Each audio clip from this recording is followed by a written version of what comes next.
haweeney lagu magacaabo Asli Maaday Muuse oo ahayd dadka barakacayaasha ah ee degan tabeelaha Sheekh Ibraahim deegaanka Garasbaaley ee duleedka Muqdisho ayaa waxa ay ku dhacday markaasi ceel dheer oo halkan ku yaala ceelka ayaa dhirirkiisa waxa lagu qiyaasay ilaa iyo ku dhawaad 100 mitir kadib markii ceelka ku dhacday ayaa halkan waxa soo gaaray eheladeeda iyo sidoo kale maamulka deegaanka Garasbaaley si markaasi loo soo badbaadiyo haweeneydan ceelkan 90 mitir ka dheer ku dhacday waxaan lagu waramayaa in ceelkan uu ahaa ceelashii hore isla markaana uu yahay ceel aan markaasi biyo lahayn maamulka deegaanka Garasbaaley bahda caafimaadka iyo sidoo kale dadka ceelasha qoda ayaa hadda waxa ay ku howlan yihiin sidii ay u soo badbaadin lahaayeen hooyo Asli Maaday Muuse oo halkan maantay duhurnimadii ku dhacday waxaana la sheegay inay ahayd haweeney 4 caruur haysata oo ilaa iyo 30 jir lagu qiyaasay sidoo kalena ahayd haweeney xaamila oo caruur haysata xilliga ceelka ku dhacaysay ayaa waxa la sheegay inay halkan qoryo ka guranaysay xaajigeeda ama saygeeda Aways ayaa waxa uu inooga waramay xaaladda halkan ka jirta iyo xilligii ceelka ay ku dhacday ana xaafada joog gabadha meel boos bariis laga dhisay joogtay meesha ka soo baxday suuqa ujeedi markaas ceel ku dhacday ana ma la jirin alahaasa ka warqabay adii 6 saac ay ahayd marka hadda maxaa halkan ka soconay meesha ceeleydii joogtay oo gurmada u timid ee degmada laga yimid Garasbaaley laga yimid gurmad ka yimid nimankii ceel khudista oo qabada ilaahayana joog gabadhi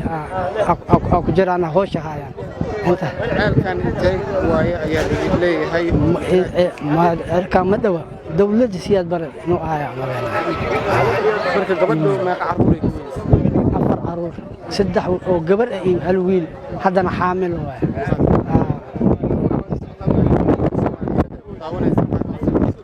ina wax ay qabtaan hadee ugu nafteed iyo waxeeda la harta sahal ninkii waxna dhaaman inuu noo gargaar dhanka kale Cabdullaahi oo ah gudoomiyaha waaxda tabeelaha deegaanka Garasbaaley ayaa wuxuu nooga warramay xaaladda halkan ka jirta magacayga waa Cabdullaahi Maxamed Hiloole gudoomiyaha waaxda tabeelaha Sheekh Ibraahim deegaanka Garasbaaley ceelkan waa ceel muddo dheer qodnay oo biyo laga waayay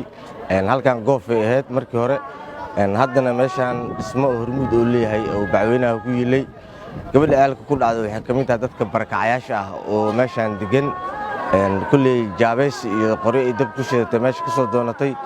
saas darteed ku dhacday ceelkuna waa ceel aad u dheer oo ilaa 100 mitir gaaray biyana aan lahayn hadda markii maamulkii iyo dadkii deegaanka iyo kulli la isu yimid waxaa la bilaabay hawl gurmad ah oo lagu soo bixinayo sida ay u jeedin welina hawshii way socotaa ma dhameystirmin marka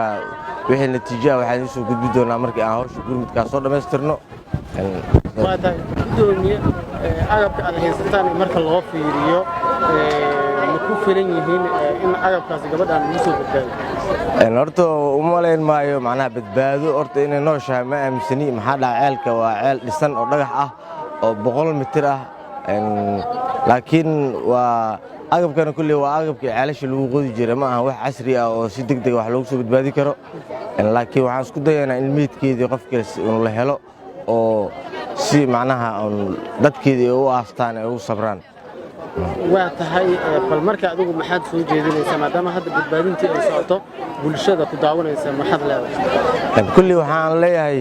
in sida dhibkaan oo kale inuusan dhicin oo hadda ceelkaan oo kale la daboolo oo la shubo ceelasha saas oo kale oo meelaha cidlada ku yaalna in laga taxadiro in dadkan masaakiinta aysan ku sii dhibaatoobin saasaan soo jeedinaa